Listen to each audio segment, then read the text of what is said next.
Bonjour et bienvenue sur Actu du VTT et du GPS. Je suis très heureux de vous retrouver pour vous présenter une petite astuce vous permettant de récupérer des parcours sur le site Strava. Alors, comment ça va se passer? Eh bien, c'est très simple. Vous allez télécharger ce qu'on appelle un plugin, c'est-à-dire un petit logiciel qui va vous permettre de passer le contournement de la limitation de Strava, puisque pour récupérer un fichier sur leur site, il faut avoir la version payante. Alors, comment ça va se passer? Alors, dans un premier temps, je vais rafraîchir mes deux pages. Voilà. Donc, lorsque je veux télécharger un fichier .gpx sur le site Strava, aussitôt, on me demande de passer à la version payante, c'est-à-dire la version Summit. Alors, c'est pas excessivement cher, mais si vous ne souhaitez pas avoir les différentes extensions de Strava, mais juste récupérer le fichier .gpx, pas d'autre choix, il va falloir installer ce fameux petit plugin. Je ne vais pas vous en présenter qu'un seul, je vais vous en présenter deux plugins. Alors pourquoi deux solutions? C'est que vous vous doutez bien que Strava réagit très rapidement dans la modification de son fichier .html, dans la page, tout simplement, pour justement bloquer ces petits plugins qui finalement l'enquiquinent légèrement. Alors, on a un premier plugin que l'on va pouvoir installer, c'est le IBP. Ce petit système est plutôt sympa en soi, puisqu'il va pouvoir nous permettre de récupérer un fichier .gpx, alors pas exclusivement sur Strava, mais sur trois sites internet, sur Strava, sur Garmin Connect Web et sur GPIUX. Alors, ça, c'est la possibilité. Alors, comment vous allez faire? Déjà, je vais vous le supprimer, tout simplement. Donc voilà, j'ai supprimé mon plugin. Alors on voit, il n'y a plus de petite icône qui apparaît ici. Alors c'est très très simple. Donc vous allez voir, il est ici, je viens cliquer et là on me dit dans les deux cas qu'il faut passer à la version payante pour y arriver. Bon, là, on est bloqué. Alors on va installer notre petit plugin. Voilà, tout simplement, l'extension arrive, elle est ici. Je viens ici et si je viens cliquer, il ne se passe toujours rien. J'ai tout simplement cliqué sur le petit icône qui apparaît, et là aussitôt il me dit, oui, comme de fait, le fichier est bien téléchargeable, donc je vais télécharger mon fichier. Voilà. Une fois que mon fichier est téléchargé, voilà, tout simplement, il est ici.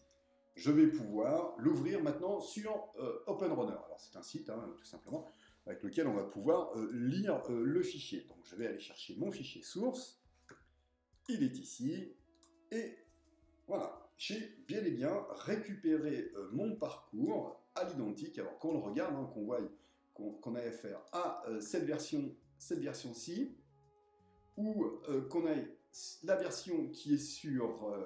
je vais quitter, voilà. La version qui est sur OpenRunner, c'est exactement la même, puisque c'est le fichier vient de cet endroit. Donc ça, c'est vraiment très très bien. Alors, je vais vous montrer un deuxième plugin qui nous permet de réaliser exactement la même action. Alors, je vais déjà supprimer celui-ci. Il ne faut pas installer les deux. Si vous installez les deux, ils vont rentrer en conflit et finalement, vous arriverez à rien faire. Alors, on va aller venir télécharger, en fait, celui-ci qui est présent. Donc là, pareil, je l'ajoute tout simplement à ma page et lorsque je l'ai installé, de nouveau, j'ai mon petit icône qui apparaît ici. Alors, la grande modification, c'est que contrairement à tout à l'heure où mon IBP allait faire une analyse du fichier HTML du site internet, lui c'est différent, il va aller carrément aller chercher le fichier à la source. Alors voilà, on est bien bloqué, donc je vais rafraîchir ma page pour que le petit plugin puisse finalement effectuer le travail. Je viens ici, et là on me propose le téléchargement. Voilà, tout simplement, le téléchargement est effectué. Alors, je vais venir ici, je vais créer un nouveau parcours. Je vais aller de nouveau rechercher le fichier et on va pouvoir le comparer. Donc ça, c'était le premier fichier téléchargé avec IBP et le deuxième avec le petit plugin. Et voilà, ils sont tous les deux téléchargés ici. Alors, je vais modifier les couleurs pour qu'on fasse bien la différence de l'un et de l'autre. Donc, voilà, j'ai la version en vert et la version en rouge, la version en bleu plutôt qu'en vert. Et alors, je vais lui donner quelques nuances de couleur un petit peu plus prononcées. Voilà, tout simplement. Je vais passer en mode plein écran. Ça va être plus simple pour visualiser. Donc voilà, j'ai mon premier parcours. Je vais venir le cacher. Je vais faire apparaître donc forcément le deuxième et on ne voit aucune différence. Alors je vais vraiment zoomer sur une partie de la forêt pour que vous puissiez vous rendre compte que c'est vraiment le fichier est absolument identique. Alors, hop, et ils se superposent bien l'un comme l'autre. Donc voilà, je vais les faire apparaître tous les deux. C'est absolument identique. Alors par contre, on peut voir une petite différence de 200 mètres. Enfin un petit peu plus de 200 mètres entre les deux. Bon, sur 45 km, ça ne fait pas grande différence. Je pense que c'est tout simplement lié au nombre de points qu'il y a dans le fichier. Mais bon, j'ai pas analysé le fichier dans sa globalité. Donc voilà, alors je vais vous en montrer tout simplement. Ici, je suis bloqué, je rafraîchis ma page.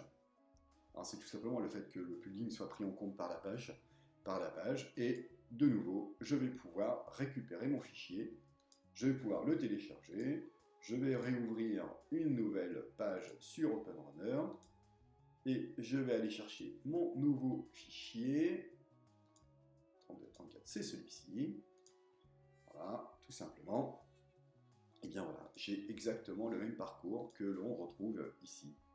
Voilà. Ça, c'est vraiment très, très, très intéressant pour récupérer vos parcours.